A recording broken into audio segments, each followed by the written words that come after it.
Okay. दिस problem बघा काल तुम्हाला काय म्हटले, and ideal gas is heated from 27 degree Celsius temperature to 6 to 7 degrees Celsius at constant pressure. Initial volume is 4 meter cube. As final volume of the gas will be. Okay. this problem फार easy आहे. तर कसा, तर initial volume दिले की दिले 4 metre cube, बरोबर आहे. अँड फायनल व्हॉल्यूम आपल्याला फाइंड करायचं आहे V2, राईट. त्यासाठी डेटा अजून काय दिलाय, इनिशियल टेम्परेचर किती आहे, टेम्परेचर किती आहे, इनिशियल टेम्परेचर किती आहे, 27. सो इनिशियल इज 27 घेऊन चालणार नाही, डिग्री सेल्सिअस मध्ये चालणार नाही. आपल्याला केल्विन मध्ये सॉल्व्ह करायला पाहिजे, हे विसरू नका. म्हणजे ऍट 273 किती येणार, 300, बरोबर के, राईट. आणि T2 किती आहे,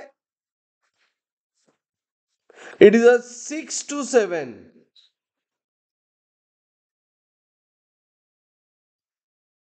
it is how much, 6 to 7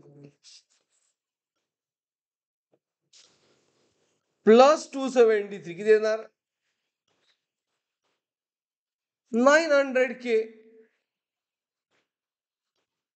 आता यामध्ये ह्या दोनच क्वांटिटी दिलेत की नाही.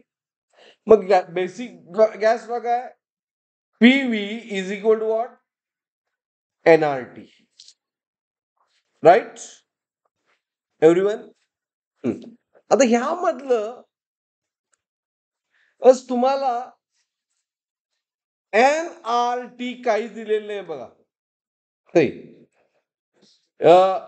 पी कॉन्स्टंट घ्यायचं, एन घ्यायचं कॉन्स्टंट, म्हणजे फक्त data in term of volume and temperature आहे.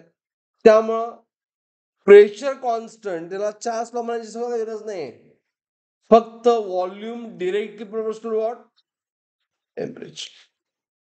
हे महत्वाचं. काय फाइंड करायचंय, it is a V2 by V1. Volume find करायचं ना, म्हणून V2 बाय V1 काय येणार, डायरेक्ट रिलेशन, 2 ला 2, 1 ला 1, T2 bye T1, right. Value put केली, V2, V1 किती आहे,